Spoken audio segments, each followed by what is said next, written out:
Hello everyone, welcome to my YouTube channel and I hope all are you doing well. Today's video is about DVF. हमारी आज की video DVF के ऊपर है. What is DVF? DVF होता क्या है? Is this good for career? क्या ये करियर के लिए अच्छा है या नहीं? आज हम इस वीडियो में इसके बारे में जानेंगे. If you want to know about DVF, then watch this video till the end.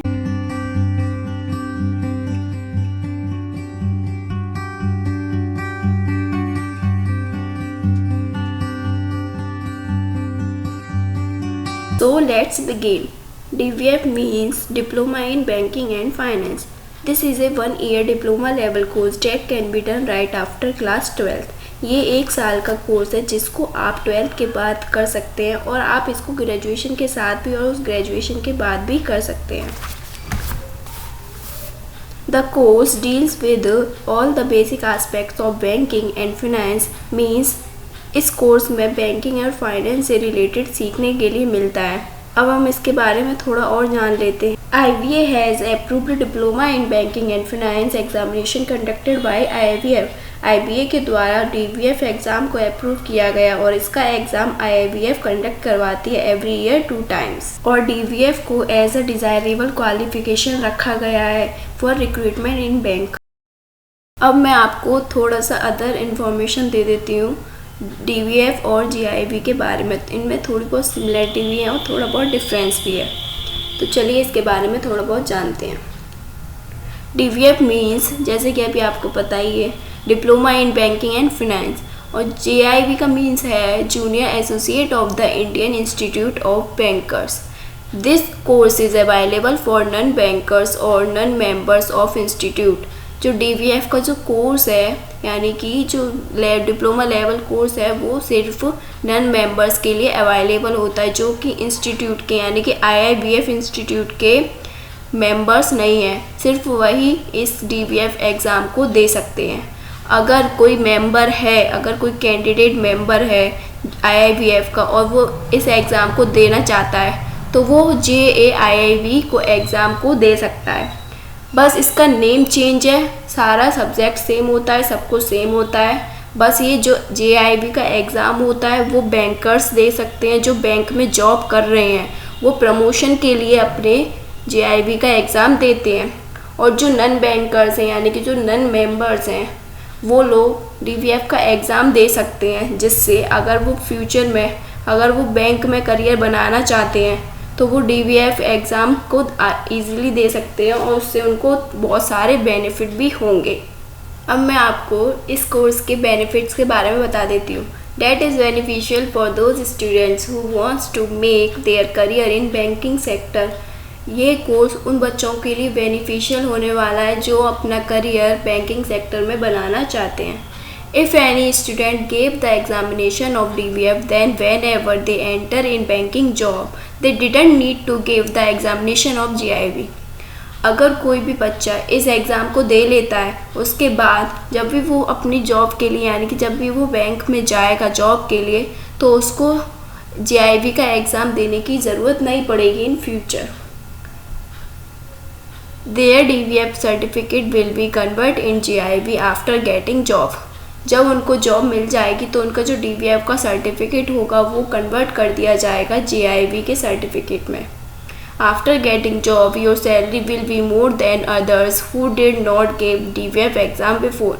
और आपकी सैलरी उन बच्चों से ज़्यादा होगी, उन कैंडिडेट्स से ज़्यादा होगी जिनके पास DVF का सर्टिफिकेट नहीं है और जिन्होंने DVF का एग्ज़ाम नहीं दिया हुआ है जॉब से पहले. अब हम इस कोर्स की एलिजिबिलिटी के बारे में बात करेंगे.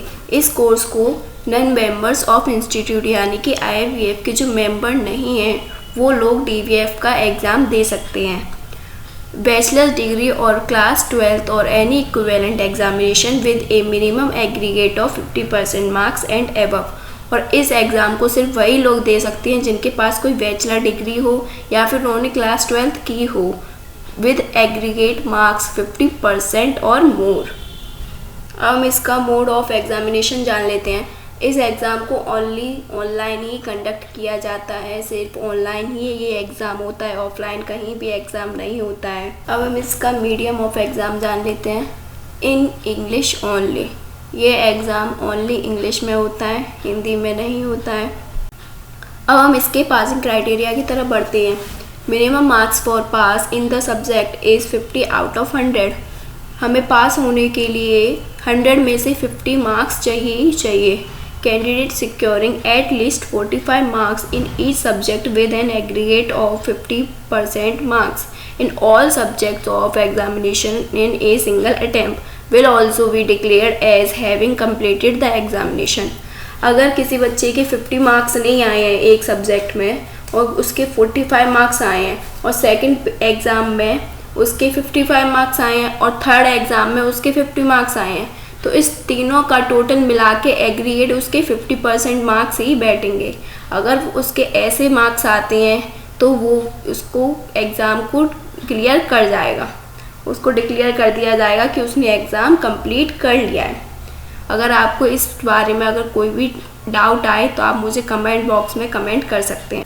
Candidate will be allowed to retain credits for the subjects they have passed in an attempt till the expiry of the time limit for passing the examination। किसी भी कैंडिडेट को सिर्फ 2 ईयर्स यानी कि 4 अटैम्प्ट्स ही अलाउड हैं इस examination को पास करने के लिए। अगर कोई बच्चा या कोई कैंडिडेट फर्स्ट एग्ज़ाम में पास हो गया, उसने सेकंड एग्ज़ाम में पास नहीं हो पाया या थर्ड एग्ज़ाम में वो पास नहीं हो पाया है, तो वो उसके लिए सेकंड अटैम्प्ट देगा। अगर उस अटैम्प्ट में भी वो पास नहीं हो पाया तो वो उसके लिए फिर थर्ड अटैम्प्ट देगा।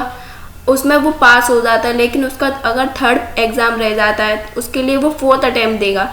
उसको सिर्फ 4 बार अटैम्प्ट ही दे ही जाएंगे। अगर वो 4 बार में बच्चा पास हो जाता है, क्लियर कर लेता है एग्ज़ामिनेशन, तो उसके लिए अच्छी बात है, नहीं तो वो उसको स्किप करना पड़ेगा, उसको एग्ज़ाम ही छोड़ना पड़ेगा।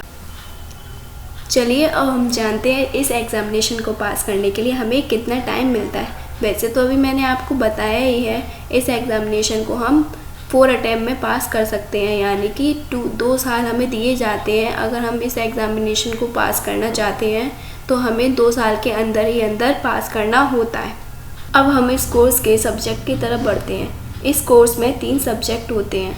First, principles and practices of banking. Second, accounting and finance for bankers. Third, legal and regulatory aspects of banking. ये तीनों एग्ज़ाम सेपरेटली अलग अलग दिन होते हैं। अब हम इसके लास्ट पॉइंट पर आ चुके हैं, यानी कि फ़ीस ऑफ एग्ज़ामिनेशन। इस एग्ज़ाम की फ़ीस क्या है? फर्स्ट अटैम्प्ट फ़ीस है 3500 रुपीज़, सेकेंड अटैम्प्ट फ़ीस है 1300 रुपीज़, थर्ड अटैम्प्ट फ़ीस है 1300 and fourth attempt also 1300 rupees. By the way मैं एक सजेशन दूंगी, अगर आप फर्स्ट इस एग्ज़ाम को क्लियर करना चाहते हो तो आप फर्स्ट अटैम्प्ट में ही क्लियर कर लेना, वो आपके लिए बेनिफिशियल होगा। आपका टाइम भी बचेगा, आपका मनी भी बचेगा। बस थोड़ी मेहनत ज़्यादा करना तो फर्स्ट अटैम्प्ट में क्लियर हो जाएगा। Thank you so much guys, आप मेरी वीडियो में लास्ट तक बने रहे उसके लिए बहुत बहुत धन्यवाद। अगर आपको मेरी वीडियो पसंद आई हो तो प्लीज़ लाइक कर दीजिएगा और चैनल को सब्सक्राइब कर लेना और नोटिफिकेशन बेल को ज़रूर दबा लेना। आपको मेरी वीडियो जब भी आएगी तो उसका नोटिफिकेशन ज़रूर मिलेगा। अगर आपको वीडियो थोड़ी अच्छी लगी हो तो, अगर नॉलेजेबल लगी हो तो प्लीज़ अपने फ्रेंड्स के साथ, अपने कलीग्स के साथ ज़रूर शेयर कीजिएगा, उनको भी थोड़ी बहुत नॉलेज हो जाएगी। So thank you so much.